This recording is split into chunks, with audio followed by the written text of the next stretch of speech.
Wait, stop everything. Get back to the screen right now. Because if you thought the Tanner Scott story was already written, if you thought this contract was already stamped as a mistake, if you thought 2025 was the final chapter, you are not ready for what dropped today. This isn't just another random MLB.com article. This is a quiet bomb, the kind that doesn't make noise right now, but blows up when the season starts. And I'm talking to you as a fan, with my heart in my throat, with fresh memories of every blown save, and with the self-awareness of someone who knows that in Los Angeles, we judge fast. LA is on fire. And the name back in the middle of the conversation is Tanner Scott. I'll say it again. Tanner Scott.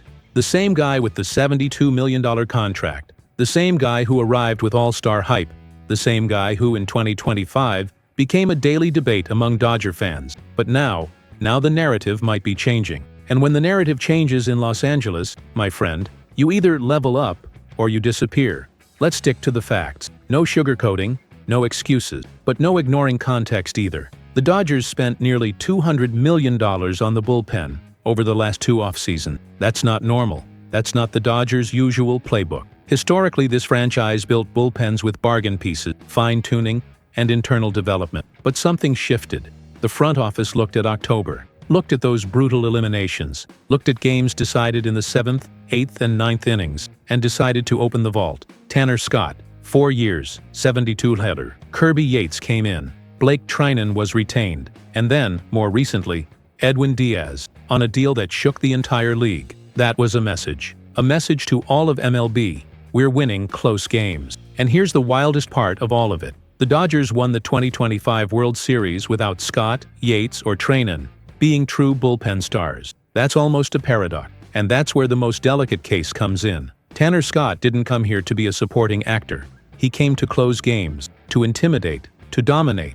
In 2024 with the San Diego Padres, he was straight-up elite. Low ERA, command on point, a wipeout slider, real mound presence. The kind of guy you see warming up and think, yeah, this one's over. Then he gets to LA, and everything falls apart. 4.74 ERA in 2025. 10 blown saves, worst in MLB. Confidence completely shot. And to top it off, he missed the postseason with a lower body abscess. It was frustrating. It was painful. At times, honestly embarrassing. How many times did you shut the TV off pissed? How many times did you think, there's no way we paid all that for this? I thought it. You thought it. Every Dodger fan thought it. But here's the part almost nobody is talking about. MLB.com published an article projecting a bounce-back candidate for every team in 2026. This wasn't hype. This was analysis. And the Dodgers' name? Tanner Scott. Reporter Sonia Chen didn't dance around it. No fluff, no spin. She pointed out that the Dodgers, very uncharacteristically, went big on a reliever, and that the investment did not pay off right away. But she also highlighted something that changes everything.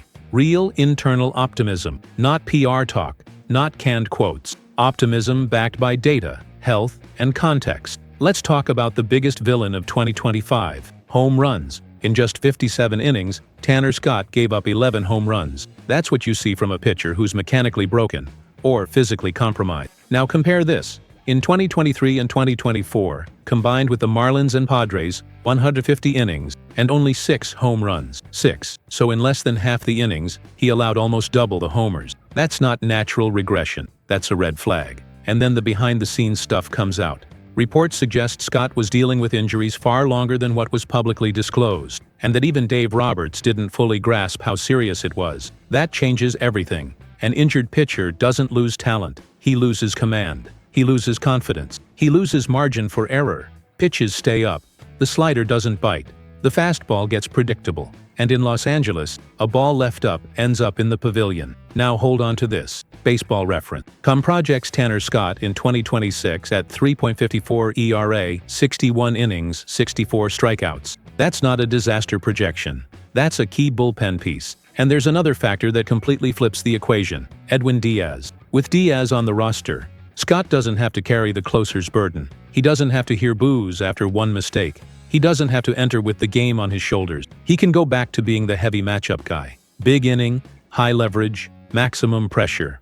And here's the craziest part. Even in the middle of the 2025 chaos, Scott showed flashes. Moments where you saw the elite arm. Moments where you thought, okay, this is what the front office saw. But confidence isn't bought, it's rebuilt. So here's the question nobody wants to ask out loud. Will the coaching staff trust him again? Will Dave Roberts hand him the ball in a big moment? Or does recent memory weigh too heavy?